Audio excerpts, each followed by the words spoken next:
ahead and put the volume up. But this video really changed my life. Like, it honestly changed my life. And I watch this video almost every, like, I'm not gonna say every day, but I watch this video all the time. You know what I'm saying? Every time I feel a little sad, or every time I um don't do what I'm supposed to be doing, every time I'm not productive, every time I need a little bit motivation, I really listen to this video. And I hope you will too after today. So let's go ahead and get into it. Let me put the volume up first.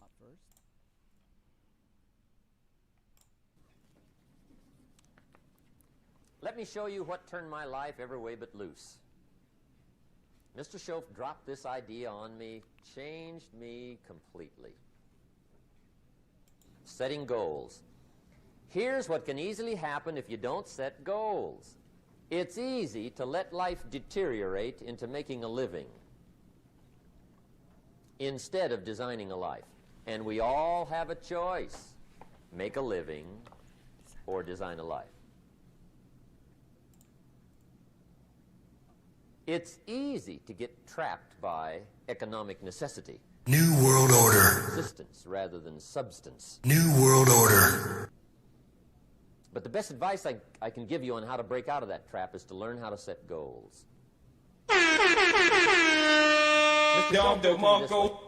He said, Jim, if you had enough reasons, you could do the most incredible things. I never forgot how he put that. If you have enough reasons.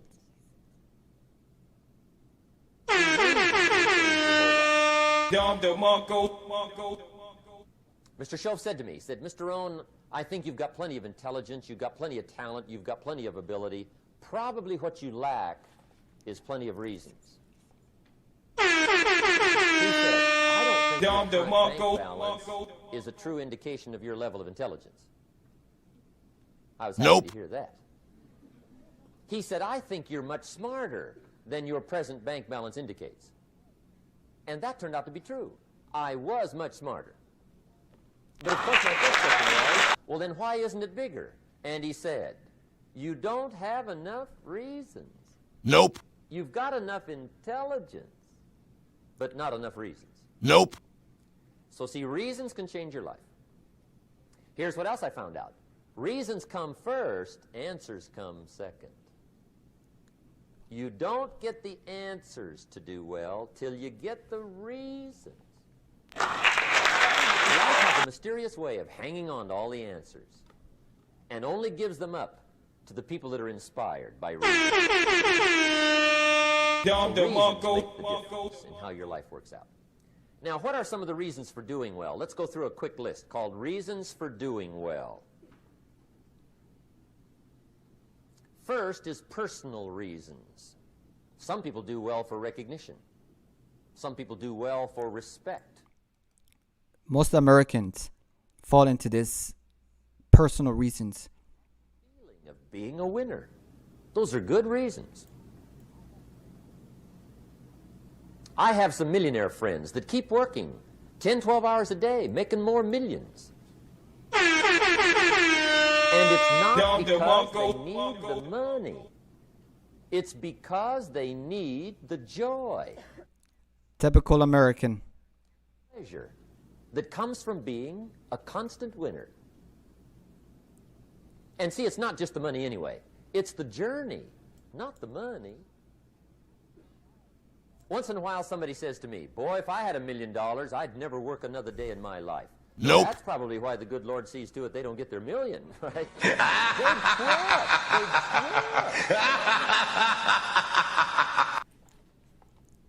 Okay. Next is family reasons. Some people do extremely well for other people. That's me. Human beings can greatly affect each other. Sometimes we will do things for somebody else we will not do for ourselves. We're made that way. I met a man one time who said, Mr. Rohn, to do all the things I want to do with my family around the world, he said, I got to have at least $250,000 a year. That's me. Thought in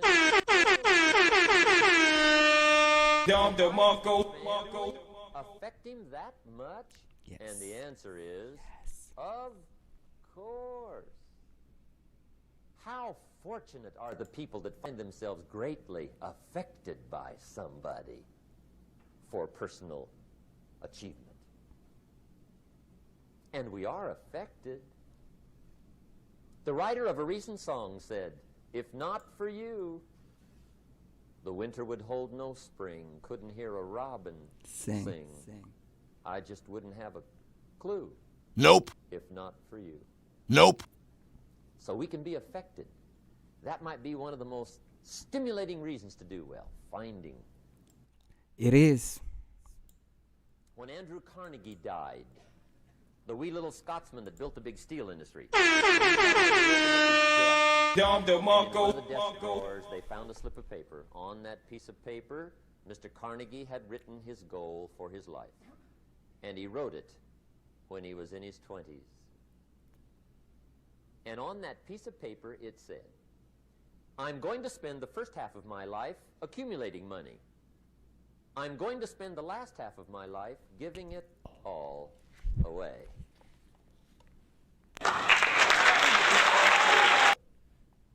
He got so inspired by that goal that the first half of his life, he accumulated $450 million.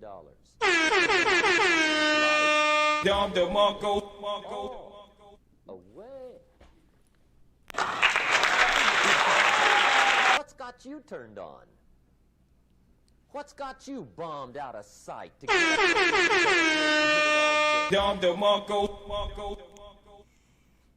Next question. What's got you turned off? When I found the answers to those two questions, my life exploded into change.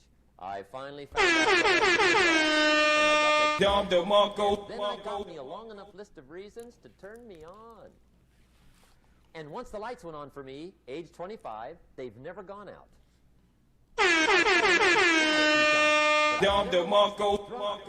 To make something unique out of my life. Never. It's altered my whole life. A list of reasons called nitty-gritty. Hard little reasons. Sometimes those little reasons are the most powerful reasons that can change your life. Yes. Sometimes it doesn't take much. Nope. I now carry several $100s in my money clip. It's only a few $100s, but it was one of those reasons turned my life around. Just before I met Mr. Shove, I heard a knock at the door. I go to the door, and there's a little girl standing there about this tall selling Girl Scout cookies. And she gave me one of the finest sales presentations I've ever heard. Special deal, several flavors, this whole package of stuff. $2. And with a big smile, she very politely asked me to buy. And I wanted to. Big problem. I'm broke. Nope. I don't have $2. And to this day, I can remember the pain and the embarrassment. I'm a father. I'm a husband. I've been to college. I'm working. I'm 25. I don't have $2. And I didn't want to tell her that for some reason. So I did what I thought was next best. I lied to her. I said, "Hey, look, I've already bought lots of Girl Scout cookies. I've still got plenty stacked in there." Which was not true. But it seemed she said, "Well, gosh, that's wonderful. Thank you very much." She left. I closed the door, and that was the day I said to myself, I don't want to live like this anymore. Nope. I've had it with lying, and I've had it with being broke. I'm never going to let this happen to me ever again. Nope. I promised that day I Nope. would work as hard as possible and would always carry plenty. But now I do. It was one of those those reasons. And I guess I carry plenty for two reasons. One, but also in case I bump into another Girl Scout.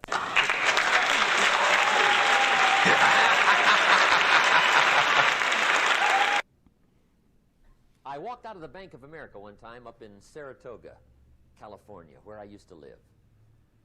Two little girls selling candy right outside the bank.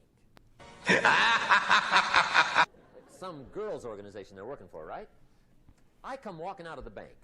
This first little girl walks up to me. She said, "Mister, would you like to buy some candy?" I said, "I probably would. What kind is it?" She said, "It's almond roca." I said, "My gosh, that's my favorite." She said, "Wonderful." I said, "How much is it?" She said, "It's just $2. I thought, incredible.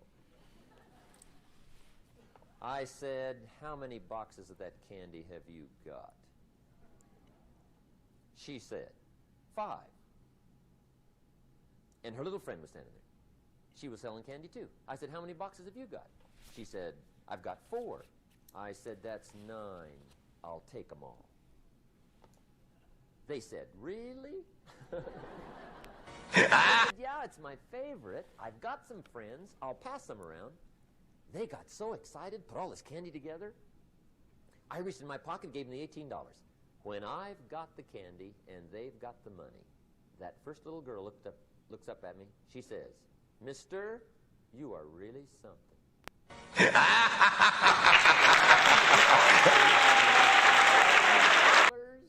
And have somebody look at you in the face and say, "You are really something." Now you know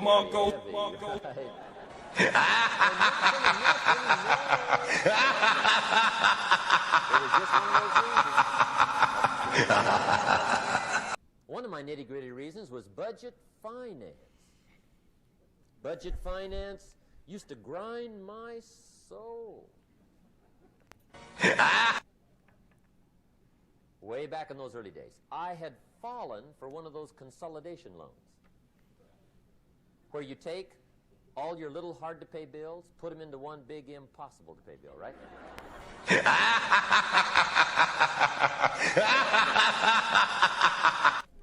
I would get 4 or 5 payments behind. This one guy used to call me day and night. I don't think they're allowed to do that anymore. Nope. Threatened to run me in front of the judge, threatened to ruin my credit, threatened to embarrass my family. One day he said, "We're going to come get your car, drag it rear end up down the street in front of your neighbors." The guy even called me a flake. Damn!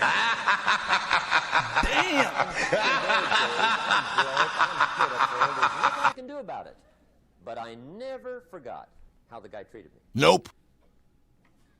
Nope. And when I met Mr. Schoaf, and I got my life straightened out, and the money started to flow, that was one of my first projects, budget finance. I poured it on day and night. I finally put all the money together I owed him, which was considerable. I picked a day for the payoff. And when the payoff day came, I put the money in small bills in a big briefcase. And I walked into the budget finance office on Wilshire Boulevard in Los Angeles. The guy who harassed me so often, his desk was about 3 back. I walked right up to his desk, startled him. He wondered what I was doing there. It was the first time I'd been there since I'd borrowed the money, right? Without saying a word, I opened up this briefcase, dumped this pile of money all over his desk. I said, "Count it. It's all there. I will never be back." And I turned around and stormed out. Now, that might not be noble, but if you haven't tried it, you've got to one time.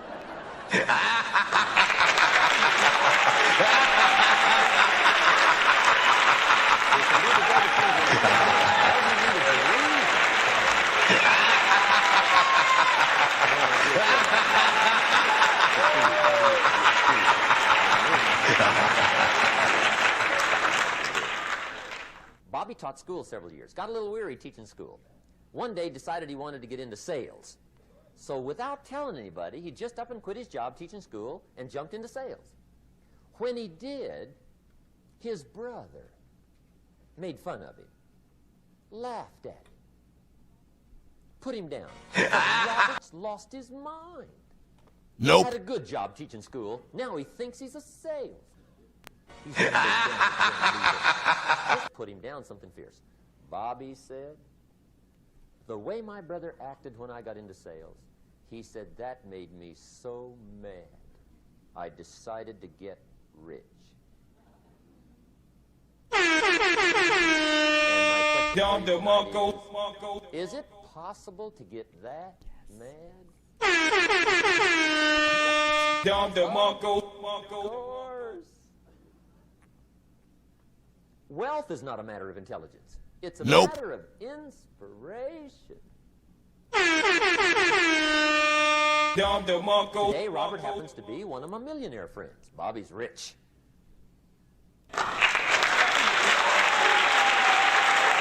Frank Sinatra said one time, the best revenge